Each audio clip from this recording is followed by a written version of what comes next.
Welcome back to Talk 1260 KTRC. This is the Humanity Behind the Vanity. We just had a really insightful and in-depth, quick though, conversation with Mark Perry, who has his own show, Matter of the Mind, on Saturdays at 10 a.m. here on Talk 1260 KTRC. And we're back now with the newest issue of New Beauty, for those of you on YouTube. And we're going to discuss hair. I watched Dr. Oz on The View this week with his beautiful wife, Lisa, and I had seen them before because my husband was a student of Dr. Oz's when he was in residency. And Dr. Oz, as most of us know, has his own TV show, which focuses on the entire well-being of the human body, especially the innards, the insides, your inside health, and your overall general health. So in relation to that, in relation to the show that I saw today, I wanted to go over one aspect that we've actually never really spoken about, but I know concerns both men and women almost equally, and that is hair. The quality of your hair, the loss of your hair, and all things hair related.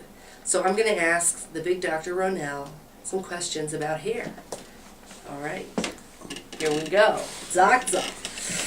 All right, so here's a great article in New Beauty. And also, actually, everybody, Dr. Ronel is featured in this article, in this issue. He talks about lips, movie stars' lips, Courtney Cox's lips, Nicole Kidman's lips, and a couple of others. So if you're out there, Albertsons actually sells it. Go buy it. It's a great, I mean, it's like an encyclopedia of beauty. You can come by my office, you can get one for free. Yeah, oh yeah, that's true. Or Chrysalis Salon. Chrysalis always carries the new beauties for us, and they're for free. So go get one, because otherwise they're actually expensive. They're $10. Well worth it, but if you can get it for free, why not? All right, Doctor. So here they talk about different things. Food. Tell us the traditional ways of containing or controlling hair loss and maintaining hair thickness. The traditional way is medical and surgical. Which are? Which is Rogaine, or finasteride is another medication, and hair transplantation. I actually used to do hair transplantation for a very brief amount of time until I realized that somebody who does only that is the best person to do that. Right. Who's that? Because it's very meticulous. Who's that person? You know, Someone in Texas? There is a doctor in Texas, but there's also the Bosley group. Right. Where are they? They're all over the country, Okay. and their doctors only do that, and so they're very good. Because it's very meticulous and microscopic, and you have to transplant 1 or 2 hairs at a time. Right, it's a So big deal. hair transplantation is the gold standard. It's fantastic. Is it it works very foolproof? well. It's almost foolproof now. And it doesn't look like the doll hair, the plugs, Right. of 10 or 20 years ago. Right. It's really fantastic now. And then Rogaine works very well. Okay, here's my issue with Rogaine. I felt that I had lost a little hair after my last child in the front, and I said, what am I going to do with my bald? This is disgusting. And you said, use Rogaine. I was breastfeeding at the time, which is unacceptable, and you can't interrupt the treatment. You can't stop it. You have That's to keep it. So doing it, until right. you die, you will have to use Right. Rogaine. I just thought that was irritating. Right, so the Western medical solutions are limited. Right. And as usual, it's best to integrate it with other things. Okay, so here, in the spirit of Dr. Oz, I'm talking about inside-out health, and in our case, beauty.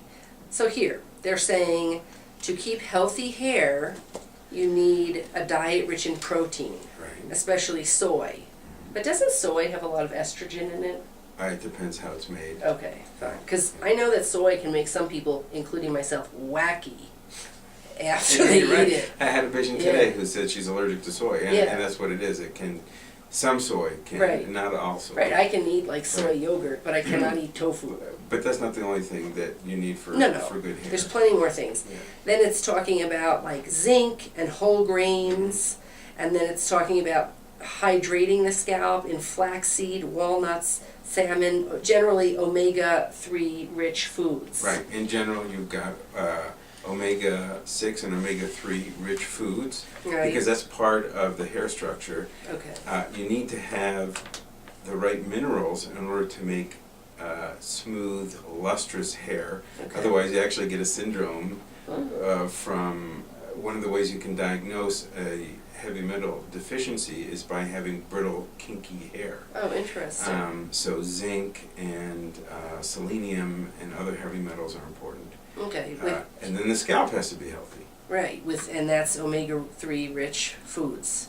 And moisturizing the scalp and, treating psoriasis and seborrhea and those things. All right, well, here's some more things. Here's talking about the oil regulator, Right. and that has to do with the scalp, and they're saying it's sourced from citrus fruits, everything with vitamin C.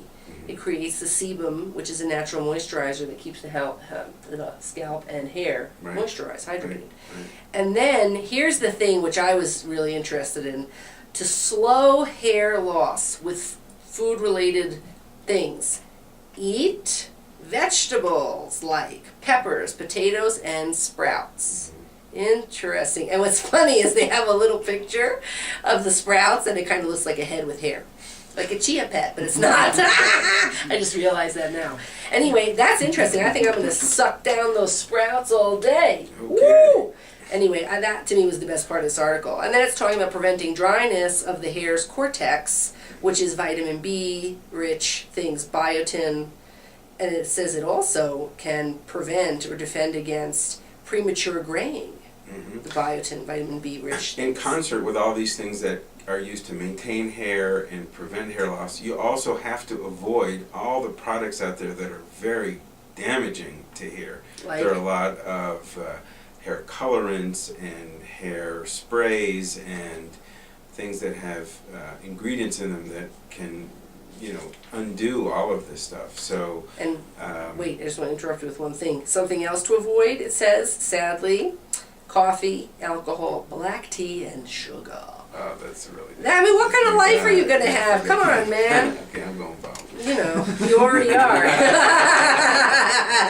Don't worry about it. Okay. Anyway, that's funny. Yeah, No, so that's an interesting thing, and Yeah. and there's more to read on here. And There's a lot. there's actually a lot more research being done on hair and nails.